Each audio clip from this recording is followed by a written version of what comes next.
Hey, I'm Hunt, and this is Hunt on LSU, your channel for LSU Fighting Tiger football talk.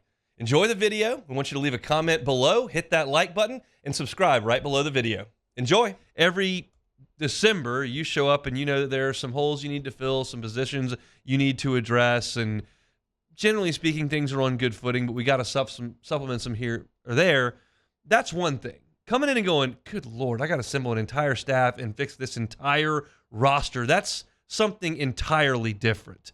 And so when he said yesterday where he felt he needed to start, I thought that was interesting. This is Brian Kelly on his offensive line when he got to Baton Rouge. It was job one. It was the first thing that I had identified that we needed to address before we got into anything else was the offensive line. I just feel like you can't put an offense together until you put your offensive line together. And then we'll build it out from there. Now, obviously, we have to focus defensively and build that defense to the level that the offense has been built. And then we'll have the kind of roster and balance that we need to win a championship.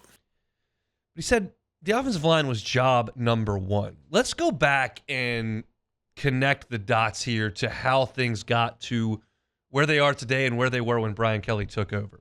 Back in 2021, James Craig was fired right at the end of May. And Brad Davis was hired at LSU on June the 4th. Now, Brad Davis came in on June the 4th, and that is a dead period in terms of practice. You cannot coach your guys in June. They're with the strength staff. You're recruiting, you're running camps, you're analyzing film. That's what your day is spent doing as a position coach. You are not coaching your guys. And he couldn't do that until camp started in August. And so when he took that job and took that 2-month period of not coaching and starting in August, all of a sudden he goes out there and guys are getting hurt left and right and missing practices. He could not at any point put the 5 guys he wanted, and not that he had evaluated them all that well because he hadn't coached them, but he couldn't get 5 guys out there to develop any sort of continuity because everybody kept getting hurt. So they went out there against UCLA in the Rose Bowl. They started Cam Wire at left tackle, Ed Ingram at left guard, Liam Shanahan, a transfer from Harvard, at center, Anthony Bradford at right guard, and Austin Deculus at right tackle. Chasen Hines played a little bit that year, but he got hurt. Xavier Hill, who was a true freshman, was asked to make 2 starts. Garrett Dellinger, who was a true freshman, was asked to start 3 games. You didn't have SEC talent level across the board, certainly not at center or left tackle. And then you had injuries galore. It was a mess in 2021. They were awful. And that's Ed Ogeron's last year on the job. And so Brian Kelly takes over, and immediately, here we go. They had Will Campbell, who was committed to the previous staff, but they got him in. They had Emory Jones, 2 in-state tackles that were very highly thought of.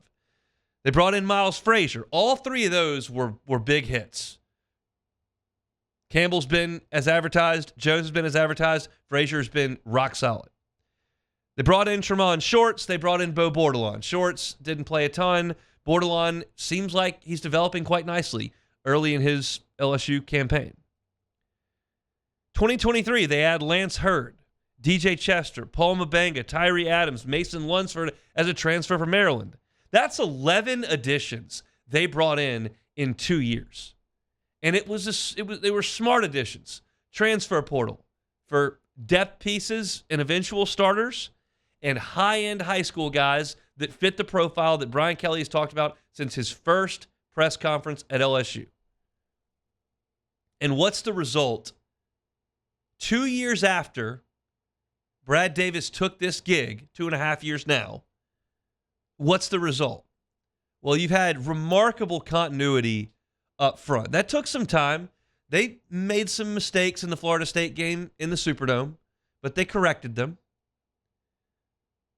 You've allowed 20 total sacks this year. That's 4th best in the SEC. And the worst output that your offensive line has produced this year was the Florida State game where they had 4.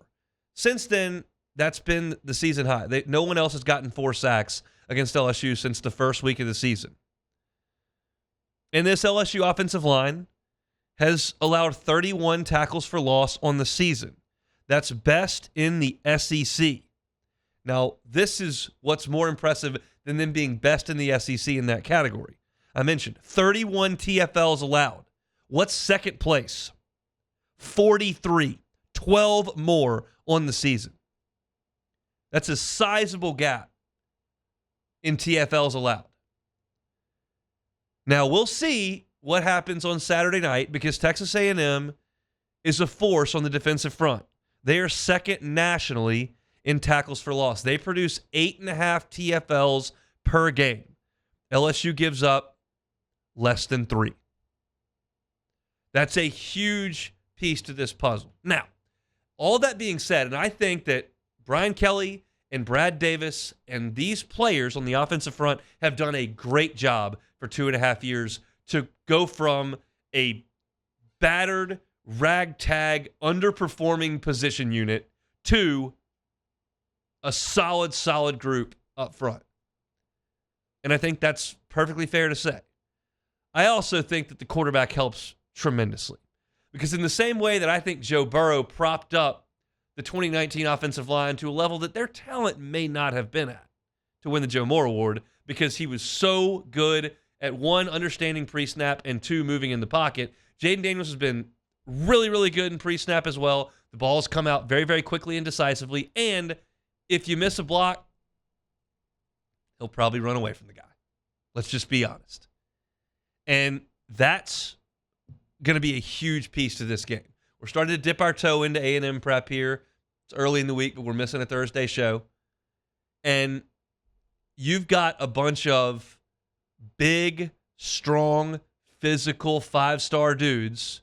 Walter Nolan, Shamar Turner, Shamar Stewart, Edgerrin Cooper at linebacker, like a big group of physical dudes who have made a living in people's backfields this year. The question for A&M is, can those 260, 270, 305-pound defensive linemen get to Jaden Daniels if they beat LSU's offensive line? I know my answer. I don't think they can. They might once. They might twice. They won't 5 or 6 times, which is what this A&M defense has made a living on. They love creating those negative plays and stalling a drive. It's not that they're great in coverage. They're not. They create plays that put you behind the sticks, and then they rush the passer. And teams that have tried to rush Jaden Daniels this year have had almost no success. Almost none. Think of Bama. They won with coverage when Jaden Daniels was in there, and they won, which wasn't all that often. But you remember, because it looks so easy for LSU almost all year long. When there's a little bit of resistance, which Alabama did provide, you notice it, and it was in coverage. It wasn't that they were getting a ton of pressure on Jaden. It wasn't that he didn't have time to throw or that he was getting hit all night. He got hit the one time. But Bama did a good job in getting their hand up for a tipped interception and then had the one shot that knocked him out of the game. That's A&M's only chance defensively, is to make plays behind the line of scrimmage. This LSU offensive line, which has been retooled on like a journey over the last 2.5 years, is going to face a really stiff test on Saturday. But as Brian Kelly said, job one when he got here was to fortify that offensive line.